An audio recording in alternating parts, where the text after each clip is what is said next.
A playlist original. All right, welcome back, listeners, to another episode of Back to the Blockbuster, the first episode in a new segment here on the show that we are hoping to incorporate. I think right now the schedule, we're looking to do something like this every couple months. This is our first director showcase, an idea that came from Gaius a little while back. And today we're looking at the filmography of Scott Cooper, somebody that we wanted to shine a light on here on the show, a guy that's made directed 6 movies to his name, all vastly different. So really, we're just going to be breaking down his filmography a little bit today, at least his directing filmography. I'm sure other stuff will come up too, but this is a filmmaker that I very much enjoy, and I'm excited, Gaius, to hear your thoughts on him, because I know we've planned this and you let me lead off in picking Scott Cooper, but I don't really know how you appreciate his films or where those all lie in your ranking. So I'm excited to kind of get into that today. I'm really excited to try out this segment and interested to hear what people think about it. Yeah, I am too. And I know I think people may have heard that we kind of spitballed doing this on certain episodes where we're talking about certain directors. I think it came up when we were talking about John Hughes once. And and then I forgot another director we talked about. But yeah, we kind of want to, we're starting small first because when someone has an expansive filmography, I think it's going to be a little bit harder to kind of break down their work. But I think the more we do it, we'll be able to kind of step in with like bigger directors. But like starting with someone small who kind of only has this many movies under their belt, it's a little easier to kind of, I guess what we want to look at is map their growth a little bit, like how they progress from film to film, whether or not there is that similar themes in all their films, whether or not there's a similar visual aesthetic in all their films, whether or not they tackled various genres or they only stick to one type of genre. So this was a good one to do. You suggested him early on to be your first pick, and I was happy to do it. I've saw his movies all out of order as far as like when I've seen them. Me too.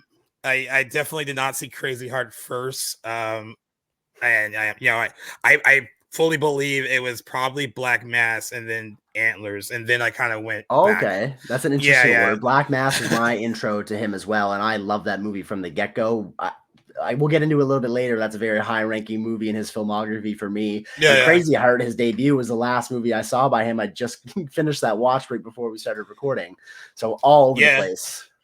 So I watched Crazy Heart, Out of the Furnace. Even checked out. I watched The Pale Blue Veil with a friend over the weekend, and then I've seen Antlers so many times that I didn't need to. I've seen it twice. Rewatch it. I'm still mad at y'all because remember I mentioned this when we kind of hinted at this episode. Antlers has a tragic 5.5 out of 10 on IMDb. It's like really, really low. Yeah. I just want to make 5.9, still 5.9. Yeah. And I don't understand why it's so low. I thoroughly enjoyed it when I first saw it. I guess it's kind of like a slow burn a little bit. It did come out in 2021, like when we were still recovering. I think that was a big factor. It was also delayed a couple times too. It was delayed a lot. Much to my dismay. It had the backing of Guillermo del Toro, who was on board as a producer as well. So that kind of piqued my interest in wanting to see that as soon as it came out. And then when that movie came out, I got to interview him and Carrie Russell, and he's a super nice guy and really seems like he really, really enjoys filmmaking. He mentioned a little bit during that time how he started as an actor, and I kind of forgot that he mentioned that when I didn't know that about him until looking this up again. And he was like, he had been working as an actor for basically 10 years before getting into filmmaking. And some people are like that, where this is not the best example of this because he's not exactly the best film director, but his heart's in the right place. But Jeff Wadlow, who directed like Truth or Dare and Imaginary, not like great movies, but he started out as an actor too, and realizes that he wanted to be a filmmaker. So it can happen where there's a transition there, and they'd rather be behind the camera. But Clint Eastwood, Kevin Costner both have followed that route too, to probably more acclaim, but it happens. I guess Ben Affleck's a good example too. Like a lot of people start in and in some cases they might be even better directors than they are actors. Yep. I think Clint Eastwood, I think kind of he's someone that can go back and forth where you're like, oh, he's good at both. Yeah. I think for a little bit with Ben Affleck, it was like he hit a lull acting wise, or like, and then he started directing. And we're like, oh, you're much better at that. And I think he's kind of been able to bring those together again, where they're like, oh, you're a good actor too, and you're a good director. But yeah, with someone like Scott Cooper, he's gone into this full time, and I mean, judging from all the things I've seen so far, like some of the stuff he directs seems a bit personal, like a lot. I mean, at least to like where he came from. Like some of it is like kind of like things that he's familiar with. I know with Out of the Furnace, that was like a spec script that got changed a bit, and he kind of related it more to personal experience to flesh that out. My friend actually was like, some of his movies have a certain look, and I was like, well, what's the look? And he was like, well, in Crazy Heart, Out of the Furnace, and even in the Antlers, everyone just looks kind of dirty and very dark cinematography. Yeah. So I was like, he's like, I know that's not like the best journalistic way to put it, but he was like, that's the vibe I get when I watch his movies. But we talk about rare directors that I think haven't made bad movies per se, and from what I've seen from him, I don't think he's made a bad movie. They're not all like, agree. Yeah, they're not all like great. Like he's not like Tarantino or anything, but right. He definitely hasn't made like a clunker yet, and I think there's still room for growth. So, what do you kind of think about him overall as a filmmaker, and and then kind of exploring some of his stuff that you either hadn't seen or weren't as familiar with?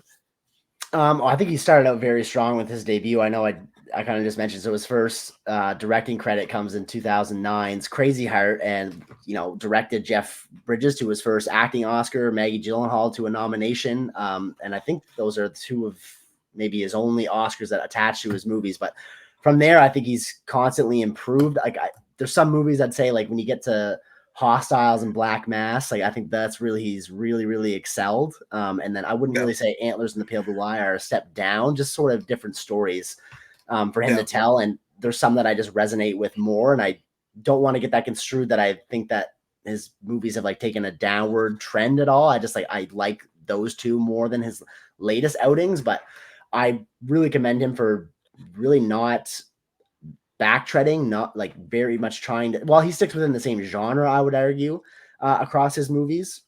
For the most part, they all are very, very different sort of like subgenres within them. And I really commend him for that. Like he very much sticks to what he knows and is still able to innovate within the stories that he's telling. And I really like that about him. I agree with you. Like all 6 of his movies, I very much like, some more than others, but I agree. I don't think he's really misstepped yet in his career.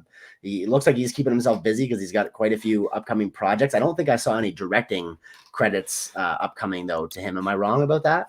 I think I'm trying to see if he is. I know he's attached to that Deliver Me From Nowhere, and then the Springsteen one, I guess. Right, with Jeremy Allen White. Yeah, that he's attached to. Which I mean gives the kind of like I think I mentioned. His movies haven't. I mean, some of his movies have been profitable. Like Crazy Heart was extremely profitable because that was going to go straight to video at one point. It wasn't even going to get a theatrical release until Searchlight grabbed it up, and I think it made like $39 million with a very slim budget. So some of them are successful relative to budget, but he's been given like a fair share amount of money to make. Like Hostels was a bigger endeavor, and Pale is another one that was a bigger endeavor with Netflix. That was like a $72 million budget. So he's been given like a decent amount of money to make certain projects that might not necessarily, like Out of the Furnace didn't make a ton of money either. But I think they still think he's such a capable filmmaker that they're like, he hasn't let the studio down, at least creatively. And I think that is why he might continue to get some shots. It might also help. I know he became really good friends, like acting wise, and before he got behind the camera with like Robert Duvall, they were on a like Gods and Generals together, and they kind of sparked up a friendship through that. I think he apparently got married on Robert Duvall's like ranch as well, so they became really good friends. Nice. And Robert Duvall produced Crazy Heart as well. So I think when you have like you also have the backing of very important people behind you. Like other people who have praised him too have been like Ridley Scott, another director who actually gave him a lot of credit. So I think he has a lot of goodwill, which could be why he's continued to be handed projects despite not having huge like box Right. office success. Returns and whatnot. Yeah, absolutely Yeah. right. He continues to attract top talent even from the get-go with Crazy Heart with Robert Duvall. Like I remember I didn't even know Robert Duvall. I wasn't expecting him to pop up in that movie. And then when I did and saw that he actually had like more than just a cameo or a one scene role, I was like, oh, this is like a living long-term A-lister working with you. And then Jeff Bridges, of course, who'd had quite an illustrious career at that point. And never misstepped since then. Like the next movie he's working with Christian Bale, Casey Affleck, Forrest Whitaker, and then Black Mass. He directs Johnny Depp to like what I consider one of my favorite performances of him, Benedict Cumberbatch. And he has just continuously worked with some of the highest level of talent in the industry consistently. Like that's something I think to behold. I also think it helps when actors want to work with you more than once. Yeah, like and Christian Bale. Christian Bale doing it 3 times with him. I was like, that must that's also a winning endorsement too, I think. Jesse Plemons too. He's worked with a couple times.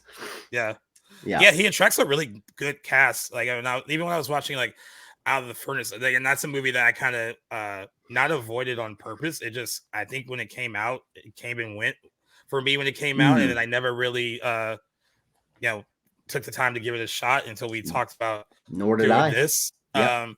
I didn't know how even stacked that cast was until I watched it. So like, I did one of those things too where like I didn't really read up a lot on it. I knew Christian Bale was in it. I remember the poster and everything for the movie. So exactly my experience too. That image. So when people were popping up and it like, that opening scene and it's like Woody Harrelson, and I was like, oh, well, he's in it. And then it was like, Casey Affleck, and then we have Forrest Whitaker, and even Zoe Saldana like in a smaller part, but it was also in it. Willem Dafoe, like all right, people I didn't expect to see him either. Yeah, so I was like, wow, he is able to attract at that point his second film, I guess. A pretty substantial cast. So I think it says a lot about him as not only as a filmmaker, but maybe as a person. Like that they're willing to work with him. And I want to go back to what you said too. That a lot of his stuff, even if it's crossing genres, it seems like everything that he's made is very character driven. So like so even something like Antlers, which was a horror film, it's more psychological and character driven than it being just a jump scare kind of like fright fest.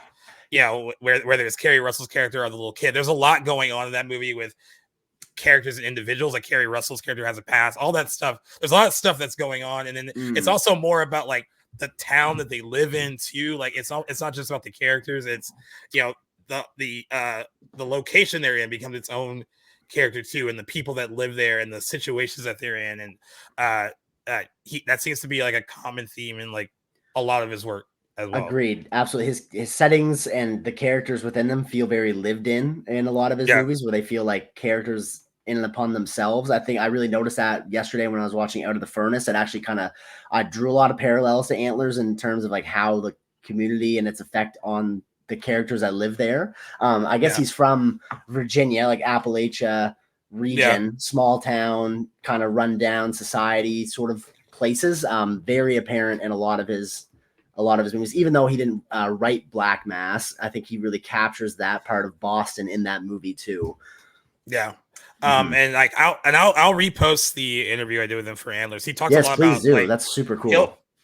He talked a lot about in that movie, more so than, of course, he said he's a horror fan. He like wanted to make a good horror movie, but it really came down to the area that these characters lived in too. He wanted to kind of explore the situations that all these people were in, and how the environment as it either is being torn apart or is coming down, how that affects everyone that inhabits that environment. And that is I think that's something that he captured in that movie, and he captured it. It's also very evident in Out of the Furnace too, where like you said, it feels very lived in. Like it, another movie where you don't feel like you're watching actors acting, like they inhabit those roles pretty well. That's right. And then like even something like Crazy Art too. Like there aren't a lot of it's not a huge ensemble. They're like you're only really kind of focused on a select few people in that movie, most notably Jeff Bridges and Maggie Gyllenhaal. But they all feel very lived in and feel like real people too. They don't feel like they're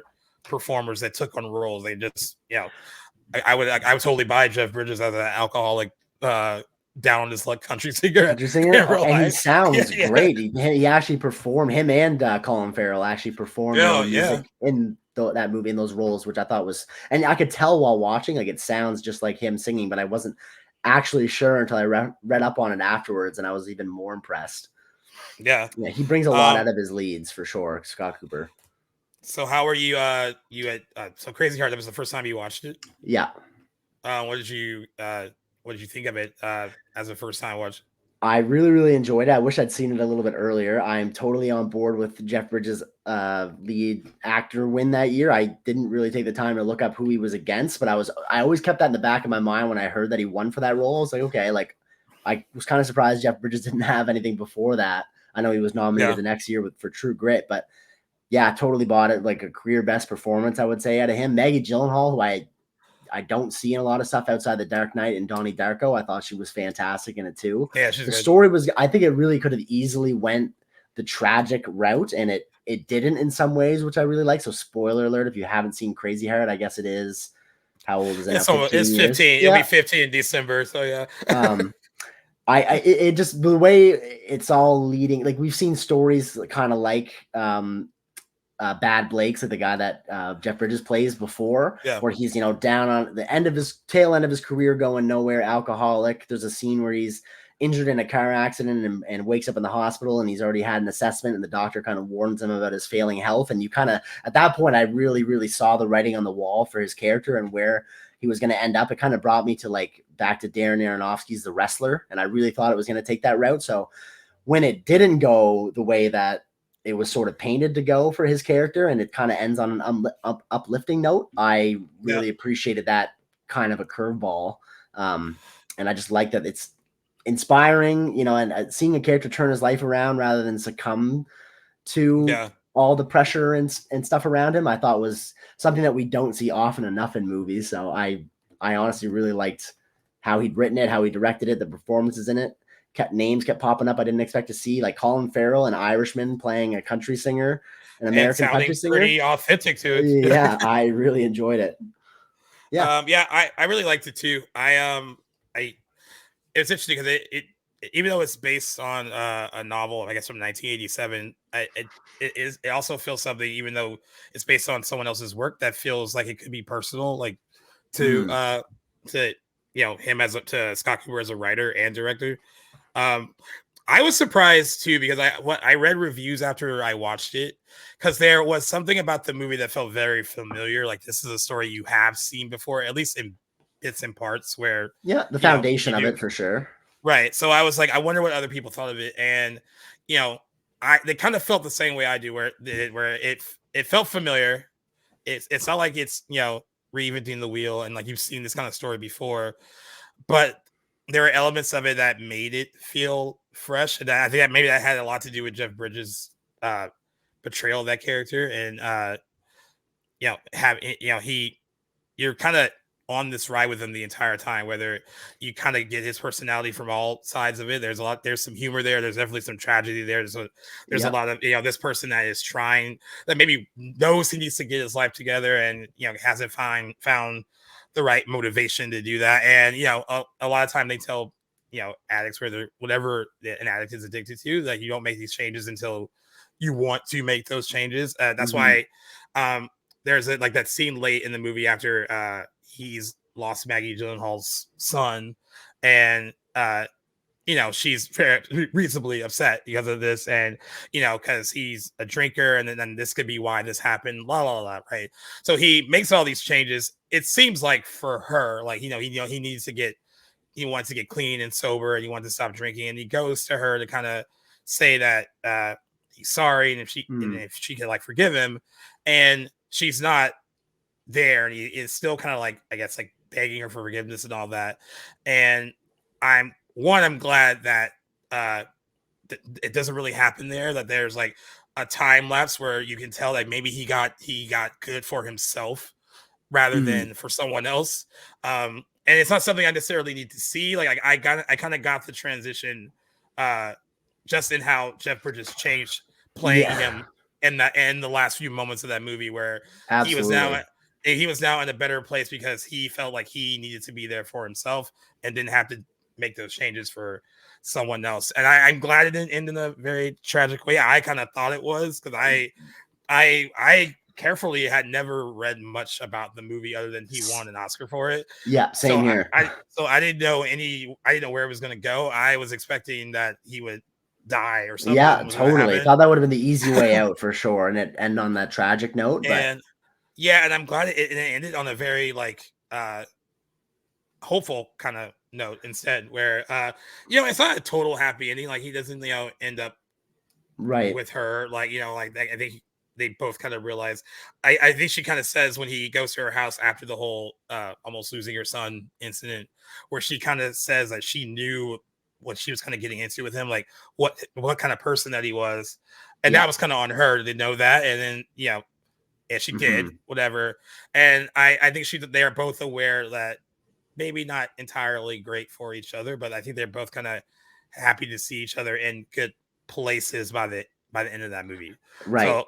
So it's a very like it's not like a big story or anything, but I respected the character beats that it took, and not even though it was familiar, not necessarily going down a 100% familiar route where I was like, oh, like the moral of the story is he's going to pass away, and this is this is what happens when you live a very hard unhealthy lifestyle. Yeah, and then what happens when you don't. You've done it. You've had all this success, and now you don't have it, and not necessarily the way you used to, or you feel despondent by it, or whatever the case may be. I was happy it didn't go a more depressing route. I mean, it could have, and maybe it would have still been a good movie. But I was happy to have a little hope by the end of it. Me too. There's a line he says just actually right before he leaves the concert venue and then sees Maggie Gyllenhaal again, where he's talking to like whatever he was, the manager who gives him the check for like the credits for writing the song that Colin Farrell's performing. And he says, he's like, I'm glad you're on the up and up, like keep it up. I'm proud of you. And he goes, yeah, I still got a little bit of gas in the tank. And I was like, yeah, I like that. That's really where I feel like that character's going once the screen turns to black. Like he's still moving forward and not stuck in the rut and has made something of himself. And it was just nice and uplifting for a change. Yeah. And, talking about characters I feel like they're lived in, there's that scene where because she's like a journalist that's going to be writing about him, and she goes to his, like, I guess, motel room, and she walks in, and, like, it just, like, I feel like I could smell everything that was in that room. It's just, like, the sweat, cigarettes, booze, like, all of it. And I was like, it's just, like, eating, the food he's eating, and, I was just, like, but in a good way, though, like, you can make, like, a director can make you feel that you're there, basically. Absolutely. That was the vibe I got from it. What was the most recent movie of his that you watched? Was it Crazy Heart or was it something else?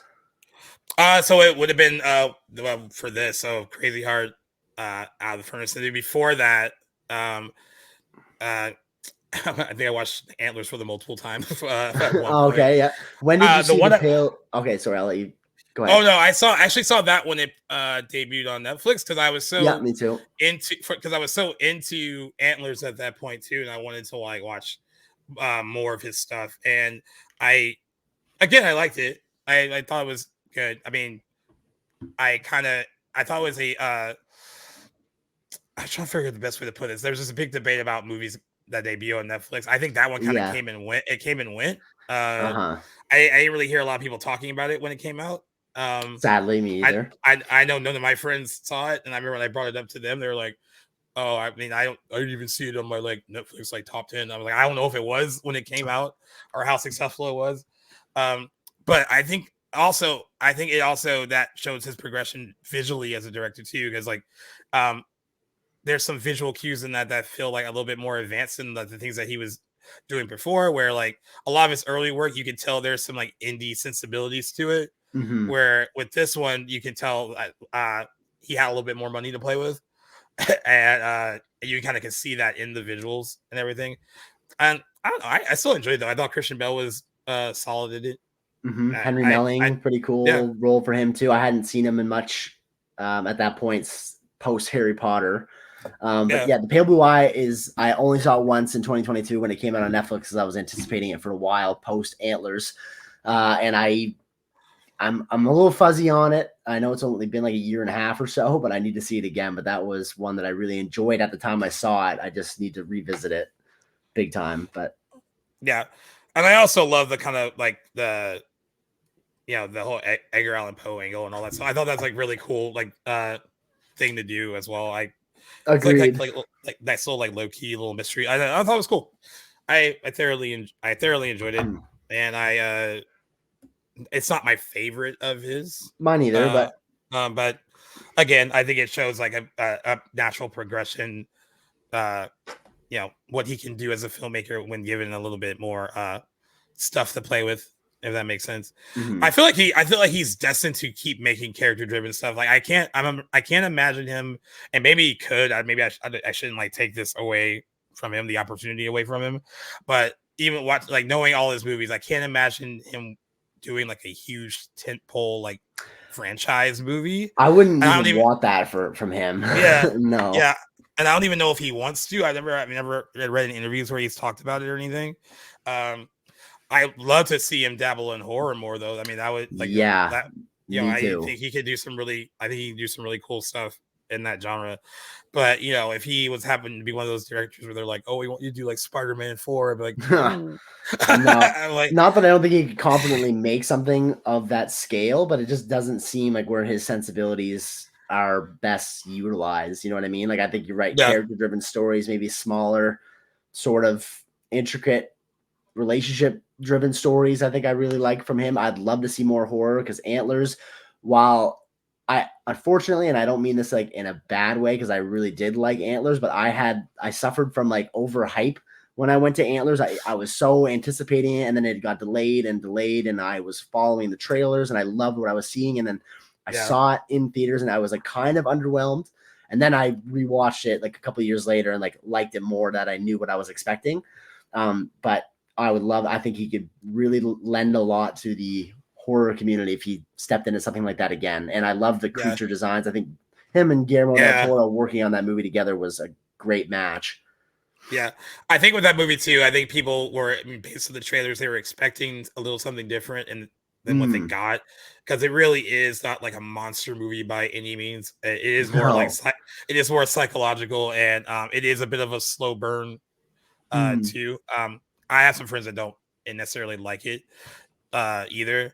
I got lucky. I saw it after the first delay at Beyond Fest, so I didn't have to wait too long. Okay, I got to see it at a film festival, but I think I would have been like you if I had like waited, because I remember those initial trailers. I was like, "Oh, this looks really good," and not even paying attention at first that it was directed by Scott Cooper. I think I was more focused on like produced by Guillermo del Toro. Yeah. I was like caught up in that.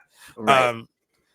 But yeah, I thoroughly enjoyed it. Would love to see what he can do in that genre more. And I know it sounds like we don't want him to, like, if he got a big movie opportunity to do like a big movie, I guess he should take it if he feels like he could. Because a lot of it, like smaller directors have done well with bigger movies. Like John Watts, before he did like the Spider-Man trilogy with like Homecoming and Far From Home and No Way Home, he did smaller movies. I mean, it's possible to get a guy that, or a woman or whatever too, that can come from the independent world or more smaller budgets and be utilized well in the big budget world. Because I think sometimes studios that make big budget movies, they want directors that have indie sensibilities, because they're like, hey, like maybe you can work with, I know you're only used to working with like $10 million, but we don't want to give this other director like $200 million. So can we give you maybe like $100 million and make that like work?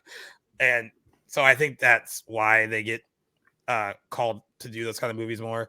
And they're also used to like working in more character story driven stuff rather than effects. So like maybe they're like, hey, they can put more of an emphasis on story and characters rather than spectacle first, which is why they're able to pull those big movies.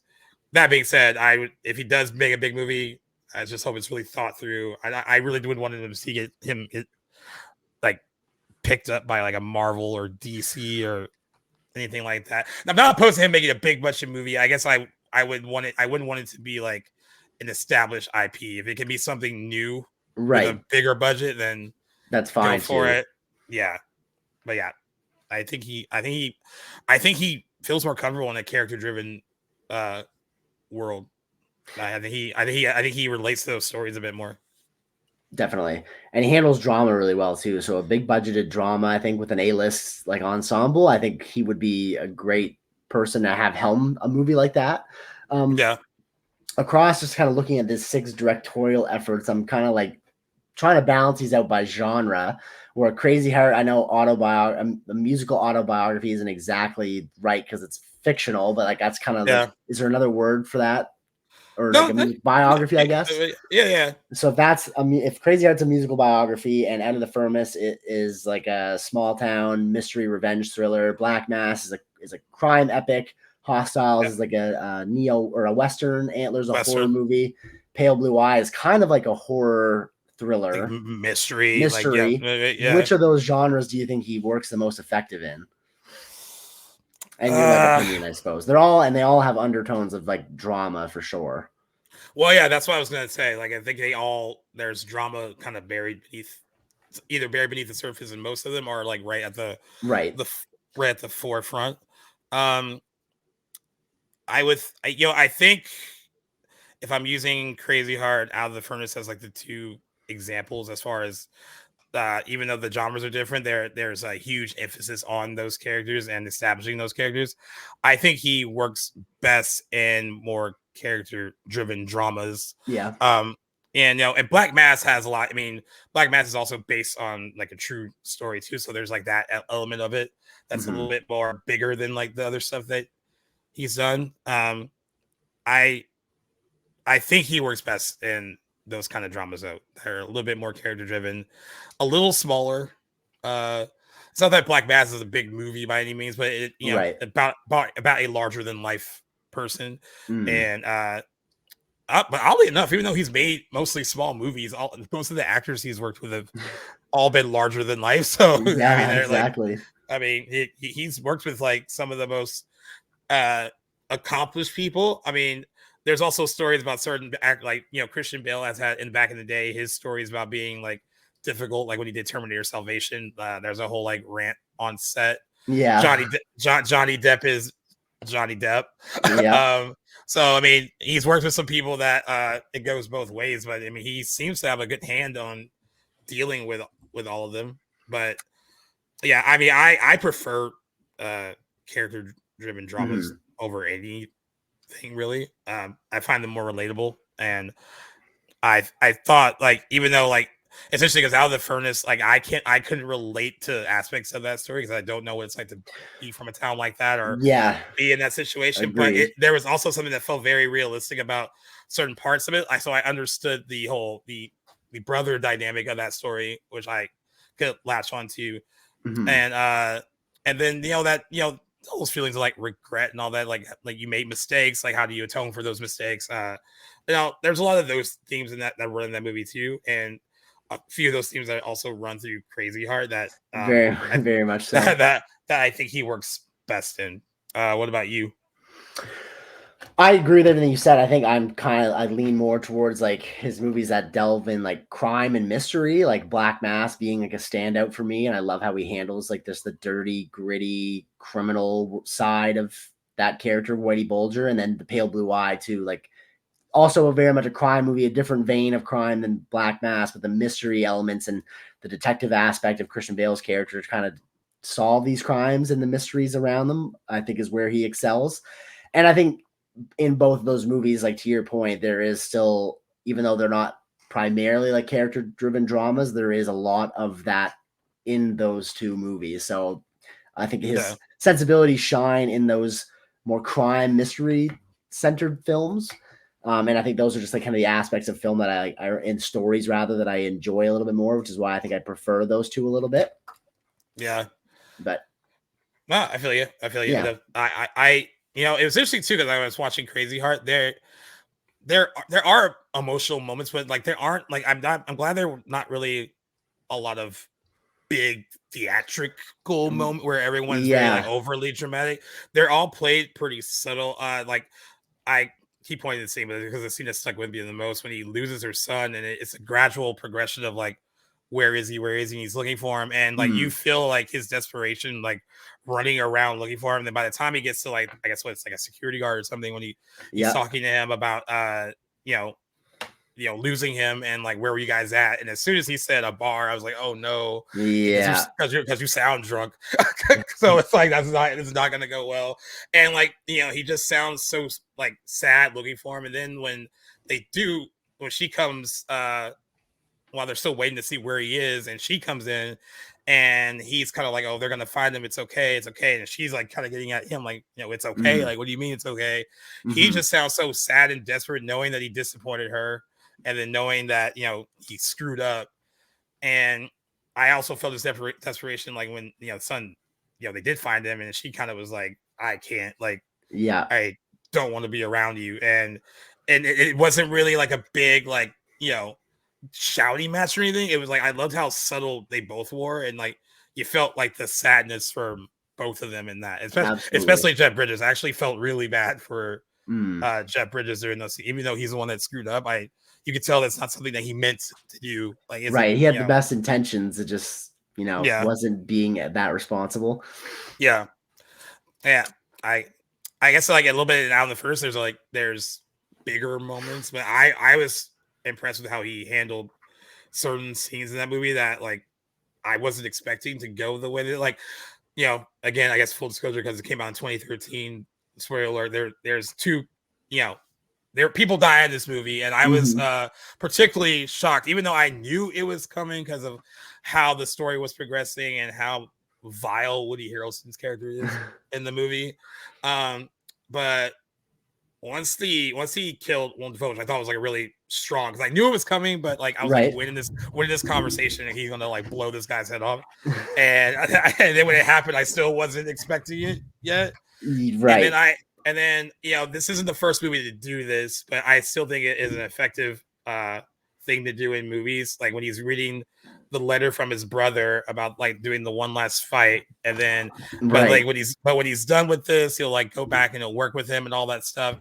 And this is being played over, the brother played by Casey Affleck, captured and about to be killed by Woody Harrelson's character. And it might be a cheap like thing to do to like kind of rev up emotions, but it works. And and like to go along with like the little like faint use of the score and that scene too, over all that stuff that was going on, I thought that scene was like really strong, really powerful. Like it really surprised me about how much it got to me by the time it was over. So that really scene, one of the highlights of that movie for me is the scene you just described, and just a few scenes before that, also involving Casey Affleck, in the scene where he sort of lets the pressure underneath the surface bubble over when he's kind of getting lectured at by his brother, like Christian Bale, about what he's going to do, like how he's going to go about finding work and money and what he's going to do with his life. And he's Christian Bale has this complete innocuous line about it's okay to work for a living, because Casey Affleck feels a little bit like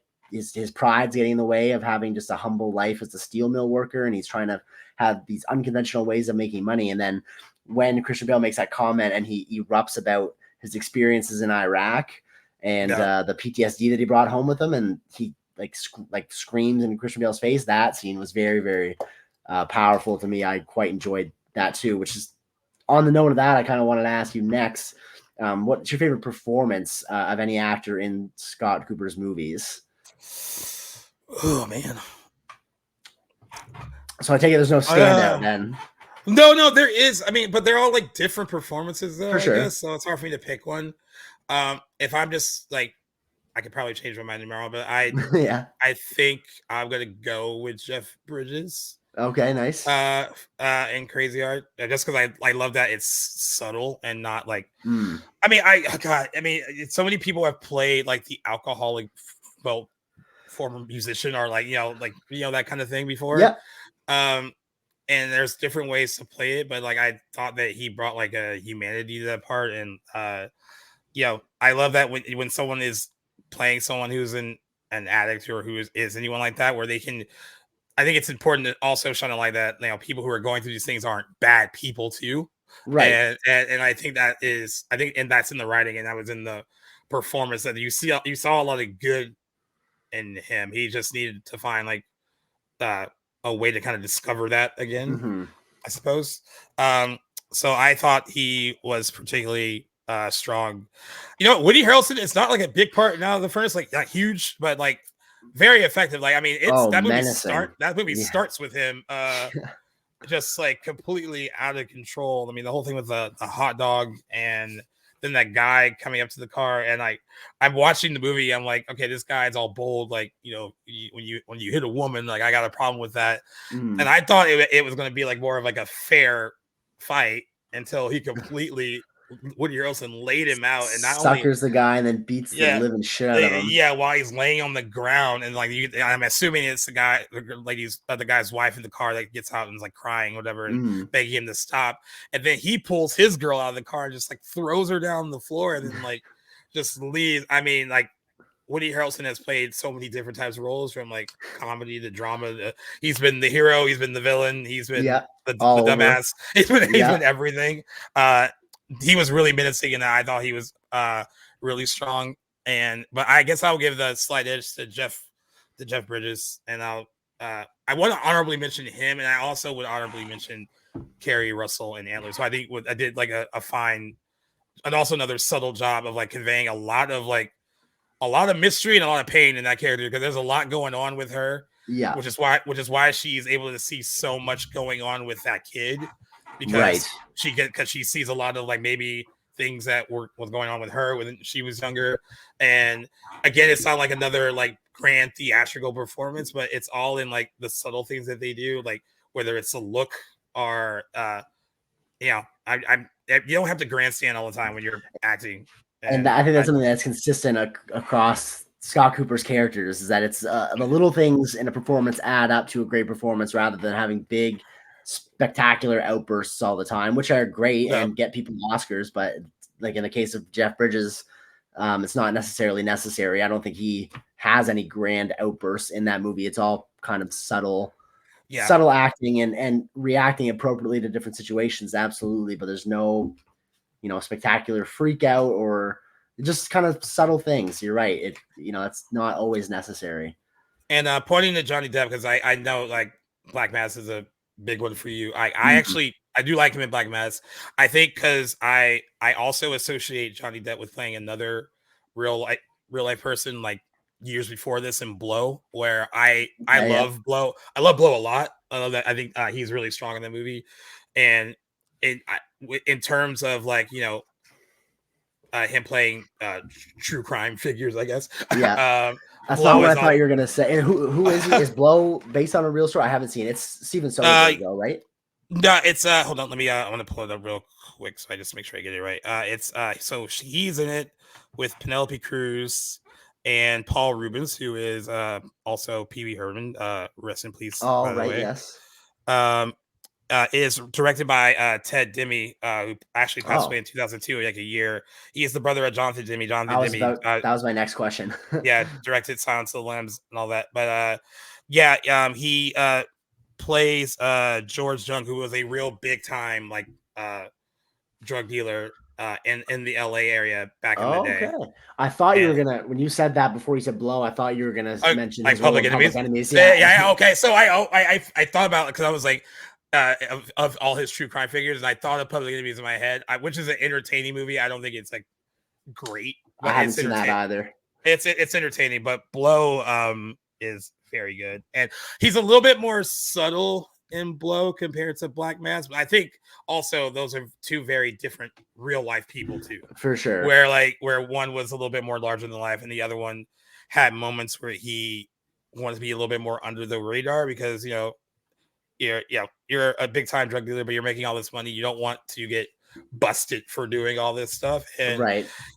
In Blow, he started to surround himself with people that made his occupation more obvious. Like by the time he marries Penelope Cruz in the movie, she gets so coked out, drugged out, and is such a miserable human being that he was bound to be caught up by dealing with her. Okay. But it's a good movie, man. You should check it out. It's really, really well done. Been on my radar for a long time. I'm not sure if I own the DVD, but I want to get around to it. I honestly don't encounter that movie very much when I'm scrolling. But I would like to check it out sometime, especially for just Johnny Depp, early And Johnny what's Depp. crazy is I think it's like, so Pirates came out in what, 2002 or 3? Three, So I think. I 3, yeah. So like it's weird because like I always, for some reason, the movies that are before, a little before and a little after Pirates, I get mixed up, and I always used to assume that Blow came out after, but it came Oh out in yeah, 2000. But it came out in yeah, 2001, so just it was like it before. was before. Yeah, yeah. Back when he was still like, to us, not like an independent dude, but definitely wasn't like a mainstream No, not a mega Hollywood set. Yeah. guy. Yeah, yeah. Until he did Pirates of the Caribbean. But yeah, just comparing Black Mass's performances and Blow to Black Mass, I Okay. prefer like the work in Blow. But I mean, you like Black Mass. I mean, you probably like his performance in that. I mean, what's your favorite? That's my favorite. That's what I was favorite? going to say. My favorite performance from any Scott Cooper character in any of his movies for sure. I mean, I would go. I'd just say that it's like right above, and I would probably flip flop this. Christian Bale's performance in Hostiles is one of my favorites too, and that's a character that he plays that he says a lot or conveys a lot by saying a little. But just Johnny Depp's like menace in playing Whitey Bulger and Black Mass. There's like several scenes that stand out to me in that movie. That it's why I continuously go back to that movie, not just for the true scandalous story behind it, but his performance is fantastic. That scene where him and Dakota Johnson, who plays his wife or girlfriend, mother of his kid, when he's around the table and his Dakota Johnson's telling him about how their son was in a fight in school, and he's kind of coaching him on how to get away with beating people up, and if nobody sees it, it didn't happen. Like that whole line and how he's conveying these messages to his son, I thought is great. The scene where he kills which Skarsgård brother is it? Peter.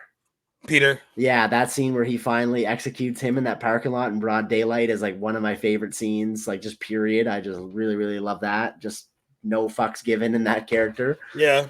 And just how he interacts with different characters. He's a complete chameleon with how whether he's interacting with a long-term neighborly old lady on the street, or his brother or his mom, or adversaries. His performance adapts adequately to whoever he's encountering in that movie in just a fantastic way. But he's constantly menacing. There's just underneath the surface in that character, I think it's just something so dark, and the makeup and costume design of that character adds a lot to it too. Like he's got like these widow peaks, or what do they call them? Crow's feet. Yeah. In his face, and the makeup that has just adds such a menace to him. Yeah, definitely my favorite performance. It's interesting. I think Scott Cooper probably directed Johnny Depp in one of his last like most significant roles. I mean, like that came out in 2015. He was a part of the ensemble of Murder on the Orient Express, but that was like a huge cast in that movie, and he wasn't didn't like the have star. a lot of screen time. No. Yeah, and then he was in the Fantastic Beasts, at least first two, I think. First one more like a cameo, and then he was in the second one more, but then we all know what happened there. Yeah. After that, so yeah, I was thinking about. I was like, Black Mass is like one of the last things that Johnny Depp did as an actor that was like, you're still a part of like the elite, right? Oddly enough, he got married to Amber Heard the year that movie came out. So oh wow, yeah. So yeah, at least Scott Cooper got to like direct Johnny Depp still in his prime, I suppose. Apparently, the rumor has it that there's a producer on the next Pirates movie that is very much pining to get Johnny Depp back on board as Jack Sparrow. Jerry Bruckheimer really. Oh, wants, is it him? Bruckheimer said he would love to work with him again, and they are developing two separate Pirates projects, one with him in mind, and then one with Margot Robbie. Okay, I didn't know that they were planning to go ahead with both. Yeah, so I mean, I'm sure you can still work with him at this point. Like I don't know. He's a very complicated dude. For sure. There's interesting things about his behavior on set of his last movie, that Jean de Barry or whatever it was called. Oh yeah. And that did. I think they said it made like $600 here in the States from whatever it was. Was it a European movie? It was a European movie. Yeah. Unfortunate. I love the guy though. Yeah, no, he's a great actor. I just kind of great actor. Hopefully, we get him back someday. Mm-hmm. Also, Black Mass is, I believe, Scott Cooper's highest grossing movie, $100 million on a $53 million budget. Okay. Also did not realize that with Out of the Furnace, Leonardo DiCaprio's production company did that movie. I think he was attached to it. Actually, Ridley Scott and Leonardo DiCaprio were attached to it at Yes, one and point. then they both produced. Yeah, it's produced instead. So like, What is? Do you I, know the name of DiCaprio's production company? Because I didn't know until I saw his name in the credits I think it's afterwards. Appian Way. Oh, okay, and then Scott Free is Ridley's. I know that much. I Yeah. didn't see that either. It wasn't until I read up on it after that I saw Ridley So Scott produced. Leonardo DiCaprio's production company, of course, has done the movies. Some of the movies that he's been in, like The Aviator, Revenant, The Wolf of Wall Street. They also did The Ides of March, Public Enemies, Orphan, Shutter Island, What? Orphan? Oh, okay. Live by Night, Richard Jewell, and Greensburg. Yeah, they've done a lot, and they've done a lot of documentary stuff with National Geographic and Netflix. That makes sense because I know he's a big environmentalist. He's all about that. Yeah. How do you feel about well, I guess it doesn't really. Most of his stories. One of the girls I know that wanted me to bring this up, so I'm going to bring it up too. Because I feel like there's only like true female representation in Antlers. I guess Maggie Gyllenhaal had it's in Crazy Heart, Right. but she's not the focus of the story. I honestly think you get a good psychological look at a particular type of woman in the straits that she's in Antlers, whereas that's a fully formed and developed character, I thought. Mm-hmm. But there's not like a ton of big representation across his movies, and I just wanted what you thought about that. It was a lot of directors get like Christopher Nolan gets pointed out for that. Yes, he does. Yeah, actually, a few directors do. Martin Scorsese actually gets pointed at a lot too in his movies as well.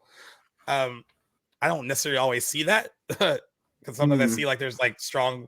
I feel there's strong female characters in movies, but I guess there's more just male representation in those directors' movies, and Scott Cooper might be one of those. No doubt that is definitely the case in Scott Cooper's movies. I've never looked at it as an issue. It was something that I kind of did notice after watching Out of the Furnace, with like there's virtually one female character in that movie. And she's not even. She doesn't really have a lot to do. She's just there. Yep. Yeah. What's the name of that test that some movies are known for, like passing or failing? It's like the parameters of it are like there has to be two female characters that are not romantic interests, and they have to have dialogue between them. You know what I'm talking about? Yeah, I know what you're talking about. It is, but he's the guy. Like Scott Cooper's movies, I don't think any of them pass that, which is fine. I don't know. I guess, yeah. Could there be more female representation in his movies? I don't think that the stories he tells really command that. I think, sure, a lot of movies could have, more gender representation across them. I guess more leaning towards female roles, definitely. But I don't know. I never looked at his movies as being a main issue. I will give him Hostile as having a really strong female lead performance in Rosamund Pike. She's fantastic in that movie, but that is essentially the standout amongst his 6 movies, and Kerry Russell too, I guess. But I think Rosamund Pike has a stronger performance, maybe just like more of a central focus in that movie. I don't know. Maybe I need to see Antlers again. I just rewatched Hostiles a month or two ago, and it's been a year since I see Antlers, but yeah, no, I think there's something to be said about that, a conversation to be had. It's never been anything that bothered me, but I admit I did notice kind of the lack of female characters in his movies, at least at the time I saw Out of the Furnace, which was yesterday as of recording. Yeah, it's weird. Sometimes I wonder if it like should bother me, but it doesn't. Sometimes it does. It doesn't affect the story. That I don't really. That's how I look at it. Well, now that I don't want to say I don't care. Like, I mean, of course, you want women to be represented in movies as well, and like in a very positive way, and not necessarily just being the girlfriend or something like that. But I did notice it just thinking back on it. I was like, oh, but he's not the only one to do that, and I just wonder, like, it's not to say that if you're a man that you can't write a strong female character, but I would just wonder if your sensibilities lie in like just writing certain types of people, is it necessary? Do you have to include female representation in your movie if that's not the story that you're really telling? I guess. I think the story commands it, and if the story doesn't have spots for that, I don't think you should necessarily go to your way to make them up either. Yeah. And I think with most of his stuff, I don't think it's like something he's leaving out on purpose. I just think that is the particular story that he's telling. Good way of and that putting it. It comes down to intention, and I think he just tells stories that are just, I guess, male oriented. Yeah.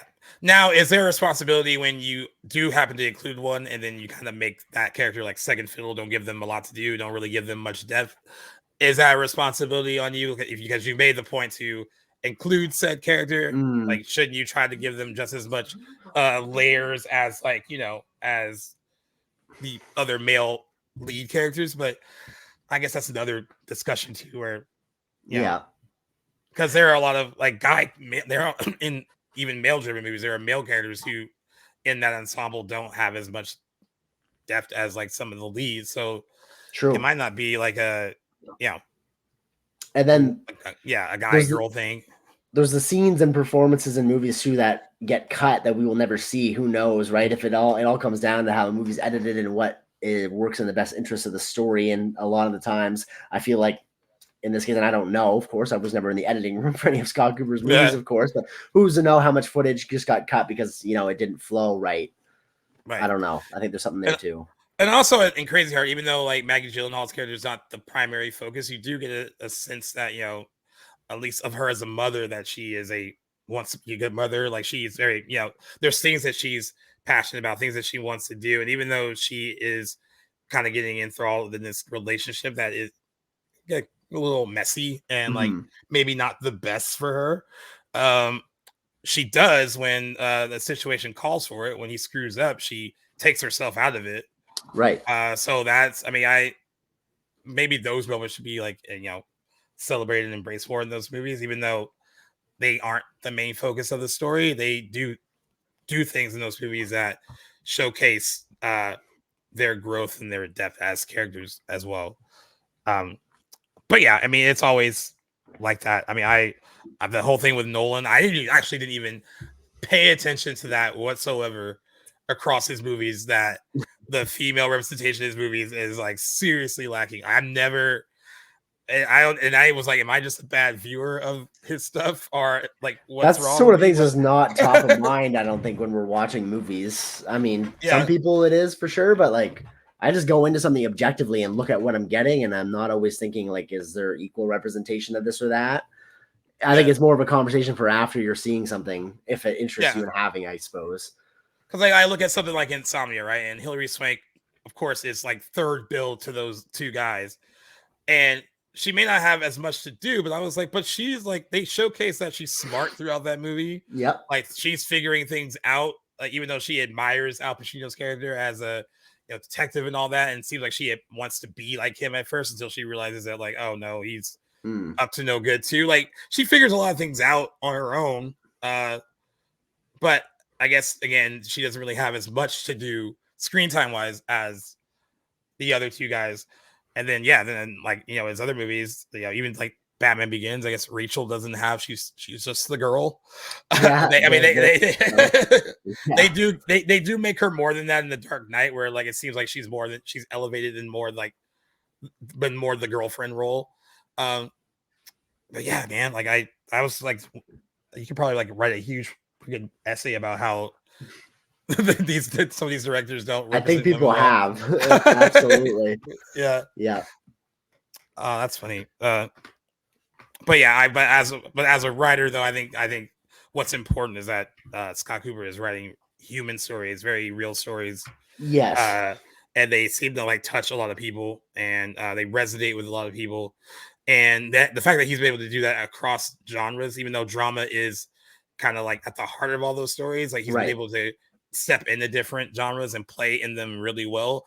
I think that is a true test of how good you are as a filmmaker. Not saying that every filmmaker needs to make a horror movie or a comedy if that's not their thing. Right. But I am impressed when someone who mostly does one type of film and then suddenly steps out and does like a genre piece. That's where you're like, oh, I wasn't expecting that.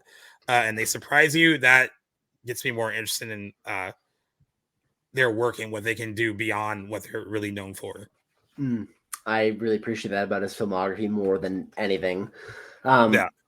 With all that being said, I just before we start to wrap up, I think we're at this time where we can start to maybe rank his 6 filmography, maybe in order of best to worst or favorites to least. Again, I think we've both made it clear. I don't think there's any movies that he's made that we do not like. Yeah. But that being said, I'm kind of curious as to how our rankings compare to each other, and I will let you take the lead, or I don't know how you want to do it. If you want to go. Are we starting from like the bottom or are we starting from top? So we're starting at number 1. Oh, let's get some right anticipation and go from bottom to top. Okay. All right. So I will go with The Pale Blue Eye at the bottom. Not necessarily that it's a really bad movie by any means. It's just my least favorite of the ones he's made so far. Sounds good. Not bad. Right. At the bottom one, I actually have Out of the Furnace, one of the most recent movies Whoa, I was surprised. I liked it, and I liked the performances in it, but I guess I was victim of, again, just expecting that I was going to like it more than I did. But it's a movie I only seen it the one time. I definitely want to revisit it and see how it holds up on rewatch. But again, not saying I didn't like it. What's interesting too, it is, I think it has, what did I see? 54% on Rotten Tomatoes, so it's mixed reviews down the middle. But what I thought was interesting is that they said despite critical reception, Out of the Furnace appeared on several critics' top 10 lists of the best films of 2013. It was second on Richard Roper's list from the Chicago Sun-Times, second on Clint O'Connor's list from the Cleveland Plain Dealer, fourth on Mark Doyle's list from Metacritic, sixth on Chris Nashawetti's list on Entertainment Weekly, and seventh under Christopher Tapley's list on HitFix. So it ended up on a few critics' top 10 lists of 2013. So I thought it was interesting how it had those mixed reviews, but there were some people that really loved it. A lot of his movies do have mixed reviews, so they're not that high. Even Black Mass, which I think is like among his better films, has like a 6.9. But yeah, a lot of filmmakers have divisive. Antlers has a 60% on Rotten Tomatoes. Should be higher. What does Black Mass have? I just want to see. Black Mass has a 73% on Rotten Tomatoes. Not too bad. And I think Crazy Heart is as high as I think it's at 90. Okay, nice. All right, so number 5 spot. Number 5, I'm gonna go with Hostel. Actually, okay. I probably I know this. I know, but it's just more personal preference more than of course, absolutely, more than anything. Interesting. Like I think I pointed out earlier, none of these movies are bad by any means. No, exactly. I completely agree. I'm interested to see what you think of my number 5. And number 5, and this is my most anticipated movie of his, but I have Antlers. Oh, you're part of that 5.9 crew, aren't you? No, I like it more than that. I think it's better than the reviews give it credit for. I'm just like, I think the 4 I got above that, I think I don't know. Antlers has a lot of rewatch value for me too, but I'm trying to give the benefit of the doubt to one that I'll give in my next spot just because I just saw it and I think I'm going to like it more as I see it. But anyway, I'll get to that after. But yeah, Antlers. I liked it. It's a great effective horror film. I guess part of me when I think of that movie goes back to how I felt leaving theaters, and I think that movie just again fell victim to getting pushed back and creating more hype. And you're expecting a lot, exactly too much, and that's on me as a viewer, not him. I think he still delivered an effective horror movie, and again, would love to see him step back into those shoes. Yeah. All right, so my number 4 will be Black Mass. Okay. Again, think it's a solidly entertaining movie with some great performances. Just prefer some other things more. Definitely one of my favorite movies in 2015 when I think back on it. I'm surprised it didn't get as much. I guess it's not really wasn't a movie meant to get awards attention, but sometimes I think it could have easily in a different year maybe. I think so too. Did it get anything? I'm just looking at its IMDb right now. See if it got any like. It had its world premiere at the Venice Film Festival, so they were pretty confident in it. Okay. But yeah, it doesn't look you got no awards love whatsoever. In my number 4 spot, I've got Crazy Heart, which I just came off that watch, and I was kind of debating if I want to put this in number 3 or number 4. It's in there with another movie. The one I have right above is another movie of his that I've only seen the one time, and I feel like they're kind of interchangeable. I like them for different reasons, but now we're getting into the movies of his that I really, really enjoy and will go back to quite a bit. Okay. Yeah. Well, 3 I will go with Out of the Furnace. Nice. I was surprised by how much I did enjoy it. Like I said, I don't know how I skipped over it in 2013 and didn't even give it a shot. I feel silly that I didn't at this point because I was. When did you see it for the first time? It was way late, like way late. I think maybe 2 years ago. Okay. So it was pretty late. So like Well, I saw 2 days ago, so you got me beat. But still, I mean, I don't, like I said, I only remember the poster. I don't remember anything else. Like I don't even remember trailers for it 10 plus years ago. So yeah, me either. But yeah, it did come out around the holiday season though. It was like it was a December release when it came out. Interesting time for that. Not a very cheery movie. But I'm interested to see how that holds up when I see it again. I have a feeling I'll probably bump it up a couple pegs. Yeah. In my number 3 spot, I got The Pale Blue Eye, which I know is kind of ironic considering I said I didn't really remember a whole lot about it, but you remember weird how it works. I remember really liking it, and I remember the aesthetic, and like I'm a sucker for the Edgar Allan Poe aspect of that movie. I think it's one of Christian Bale's better performances of the last few years. I like the dark, dismal mystery thriller setting. Talking about it more makes me want to rewatch it here soon. I just hope I make the time to do it because it's going to be a busy summer schedule, but I've been wanting to watch it again since I saw it last year. Between the show and our own personal viewing habits. Exactly. It's impossible to get in everything you want. Yeah. All right, number 2, I got Crazy Heart. I think we could tell where this was going based on the conversation. It's like I actually love the screenplay and I love the performances of Jeff Bridges and Maggie Gyllenhaal. I even like the smaller assists from like Colin Farrell and like Robert Duvall. Like all those like smaller roles were really effective too. Absolutely, and I didn't expect them to. Yeah, Colin Farrell came out of nowhere, and then also because Colin Farrell has a very, very like prominent accent. His real accent is like it's unavoidable. So when he plays like Americans, and not just Americans, like when seeing him play like you said, like a country singer, this I was like, dude, I can't even hear a hint of your actual accent. Like it's crazy. Yeah, it's funny because I was in disbelief when he walked onto the screen because you see a glimpse of his character before he really gets full center frame, and he's sporting like the slick back like ponytail, and I knew who it was right away, but I was like, what? Because I didn't bother. I just kind of threw it on a whim and didn't IMDb it first. I just kind of wanted to go in as blind as I could, and forgot that he was even in it. I did remember seeing him in the cast before, but threw me for a loop, and he is great in a nice little surprise supporting role. Yeah. My number 2, I got Hostiles. I was really surprised at how much it was one of those movies where I changed my rating. I looked at what I'd had it rated on IMDb from the first time I saw it a few years ago because I just rewatched it in April and bumped it up like a whole 2%, like 2 points. And I was like, that movie is much better than I think I gave it credit for at the time.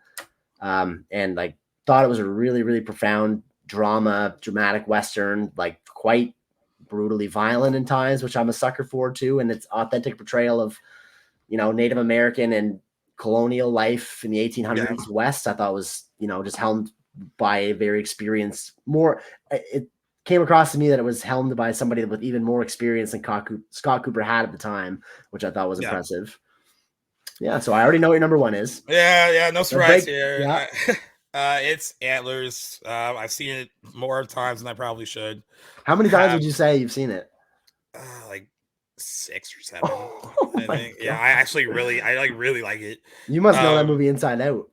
I do. I mean, I love how like deliberately slow it is. Like it takes its time doing what it needs to do, like setting up the atmosphere and like setting up the characters and stuff. Like I said, I'm glad that it wasn't just a typical like monster movie, and then also like realizing what that monster was too. There's so many like deeper like psychological things going on in that movie that's just like, when you really like sit down and think about it, like this has a lot to do with just like childhood trauma and a bunch of other shit that's going on in it. I love movies when the movies have layers like that, when they're not just about one thing. Right. And also when I saw it, I was like, this guy should be doing more horror movies after I saw it. I completely agree. All the sequences in the attic of the boy's house are like top tier, like perfectly directed horror. The opening and like the tunnel of the two guys like making the drugs in the old abandoned mine shaft or whatever. Yep. The sound design of that movie is incredible. Again, I know I have it a little bit lower on my list, but that is not indicative of how I hold that movie like in regard as a horror film. It is honestly really, really great. It's top notch work. Yep, absolutely. Are we gonna letterbox score these? Like, yeah, like we don't have to like give full reviews of them. But are we gonna? I mean, I'm not opposed. I mean, on like on your personal one, like when we are you gonna rate them on your like make a little Scott Cooper playlist and like rank them? Yeah, that's not a bad. Yeah, because I'm a little bit obviously still a little bit new to Letterboxd. I've been using it avidly since September, but I'm not sure if you go and like give a movie a rating, is that going to add it to your like watch diary? Because I like to keep the sequence of movies I watch in order. I think you can like just select it for that. So if you just made like so if you just did like a ranking of his stuff, it wouldn't like affect your like your watch diary. Okay. Yeah. And then absolutely I would have done that otherwise, but no, I'm pretty anal retentive about that too. Like that's not the order I watched it in. Yeah. It's done wonders for my like film watching like log in my memory for when I've last seen something. It's great. Love that app. Yep. All right. Well, we've ranked all of our Scott Cooper movies. This was a fun thing segment, and I loved how free flowing the conversation was, just from like movie to movie, and also aesthetic to aesthetic or theme to theme. Like, because it seems like he has a lot of the same themes running through his stuff, which is not true of all directors. Some directors kind of, some directors are like. I kind of compare it to like a singer who like writes their own stuff compared to someone that just like sings something that's written for them. And there are certain directors, like directors for hire, who I think who are technically good, but like they don't really have like a passion behind what is on the written page. Yeah. And like I think someone like Scott Cooper seems to have like a passion for what is on screen, because he's usually written it, with the exception of Black Mass. So I think those type of filmmakers are a little more special, a little different, I think. Nothing wrong with being a director for hire. I mean, there's a lot of those, and they do pretty well. And they are still, technically talented filmmakers. But I mean, I rather watch a movie where like the filmmaker clearly is invested in the story. Yeah, exactly. Storytelling. You can tell clear as day. Yeah. And Scott Cooper is one of those people. So this is a good first one out the gate, I think. Yes. It sets the tone. Though. Yeah, it was a perfect amount of like 6 movies was like a good amount. You get to see all of them. It's easier than to do like Martin Scorsese, who's got like 40 directing credits. Yeah, so. I think if you did something like it, we would just have to pick like a segment of his career. Like, all right, how was he in the 90s, or how is he? That's actually not a bad idea at all, because that would it would be impossible to do somebody with that expansive of a filmography. So to break it down by decade would be a good way. If ever one of us really desperately wants to cover him, I feel like there's not much new we can say about somebody like Martin Scorsese, which is kind of the inspiration behind this segment, is kind of bringing attention to some directors that we very much enjoy, and some smaller times. That was kind of like why I wanted to cover Scott Cooper, because good as his films are, I feel like he's not as mainstream as some of the other big directors in the game. So I wanted to bring some attention to him. So thank you for indulging me and letting me pick first who we want to cover. Is now a good time? Do you want to let the audience know who you want to cover in July? It's funny that after like, thank God when you pick someone so mainstreamy. Mine is a little bit more mainstreamy than yours, I guess. But you had asked me a few times, I was like, I need to think about it. I don't know who yet. And then I was actually looking through like my extensive little rack back here of movies, trying to pick someone, and then I landed on The Town, and then I was like, wait, Ben Affleck doesn't have a ton of movies as a director, so that's a good sweet spot to kind of dive into. So that will be my choice in July. We're going to be doing Ben Affleck. It'll be interesting to see like what movies like you're like, I need to rewatch that one again, or like kind of where you stand on it. I know I will definitely rewatch The Town, because I actually haven't watched it in quite a while, actually. I've seen The Town maybe 4 or 5 times, so it's not going to be a priority. Argo I saw a couple of years ago as well. I think the one I've seen, the late Gone Gone is like the one I haven't watched. Oh, I forgot he amount of time. directed that. That is Yeah, absolutely. I've been waiting for an excuse to rewatch that movie anyway, so that's awesome. And he has like one not great one in there, like Live by Night, and I'm like, do I want to? But there's also Air. Air was his most recent one, so that right, and I haven't seen yet. Yeah. So yeah, that will be the next one that we do, and he's much different from Scott Cooper as well, but also I think similar in a way where some of his stories, at least like Gone Baby Gone and The Town, which have Ben Affleck is a very proud Bostonite, Bostonian, yeah, Bostonian, yeah, and some of its stuff you see it and feel it. I mean, even as a writer, I don't know how much of Good Will Hunting he wrote with Matt Damon. There's always a running joke about who wrote most of Good Will Hunting. They even make fun of it on Family Guy, where like Ben Affleck has been like getting high and just eating snacks all day while he's been writing. But you can tell like another good example of like people that want to write stories about where they kind of live and breathe and what they know for the most part, and he's kind of like that with some of his stuff, so it'll be interesting to jump into. I think that's a great pick, and obviously he's a very acclaimed actor too, but I think be a great opportunity to shine some light on his directorial efforts, because he's only got 5 like feature-length movie titles directed to his name, so that's great. A lot of people know him as Ben Affleck, the actor, and not so much the director. So this is great. And I've been wanting to see Air since it came out last year. And the 2 movies that I'm very familiar with him are I very much enjoy, like Argo and The Town. So excited to get into that. I think it's a great pick. But thank you for kicking off a great new segment. Interested to see what you guys think. Gaius, without further ado, take us away. All right, guys, this has been episode 174, back to the Blockbuster, where we did our first director's showcase of Scott Cooper. Like we said, we're going to be trying to do these every couple of months, just because we need time to, depending on the number of movies and how many we want to like get refamiliar with. We need time to watch them on top of doing the other watches that we have to do for the show, which include more anniversaries. I think by the time you guys hear this, depending on the schedule, we either will have just recorded The Mummy for your listener's pick, or it'll be out just before this episode. So either way, that will be done, and then we will be on to June anniversaries as well. We are pretty excited. I know we've been complaining about, not really complaining, but the anniversary calendar is getting bigger and bigger the more we get into the year. And I think June was the first true test of there's a lot of stuff to pick. And I'm still kind of bummed on like what I couldn't pick or what we couldn't throw in, because there were some good movies in there that we're not going to do. But I think if you pay attention to our socials, whether it's Instagram, TikTok, or our X profile, even if we don't cover the anniversaries on the show, try to post them on the socials, like to celebrate said anniversary.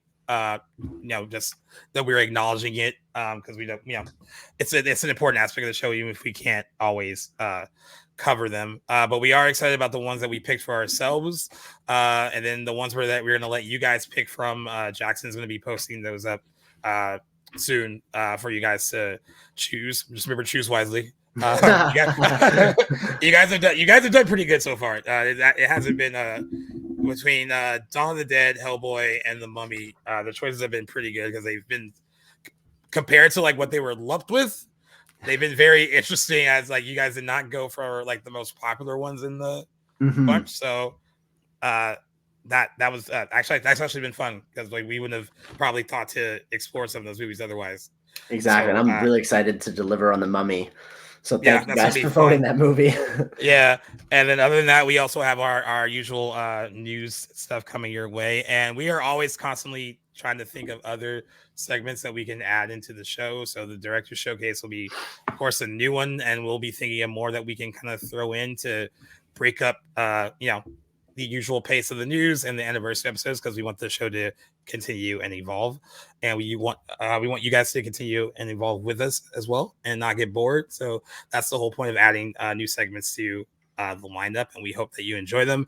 Also, let us know if you enjoy them. If you I also wouldn't even mind if you guys, if you're listening, once you listen to this, you have a director that you want us to maybe dive into for a future director showcase where we let you pick it and it's reasonable and they don't have like 40 movies under their name. We can control the options, kind of like how we do with the anniversary episodes. I think that'd be a great idea. Yeah, we got to give the people what they want. Yeah, that'll be really cool to do as well. In the meantime, you can always check us out on Apple Podcasts, on Spotify, on Good Pods, but we want you to support our podcast network playlist. They have their own studio app that you can get from the iOS store or the Google Play store, depending on whatever cellular device that you own. Our stuff is also up on YouTube. They just uploaded another batch of our episodes on the YouTube channel. And I have to say, Playlist also has done a really good job of creating some really fun, like visual thumbnails for like the cover images for these videos. So like the YouTube page is really coming together looks wise.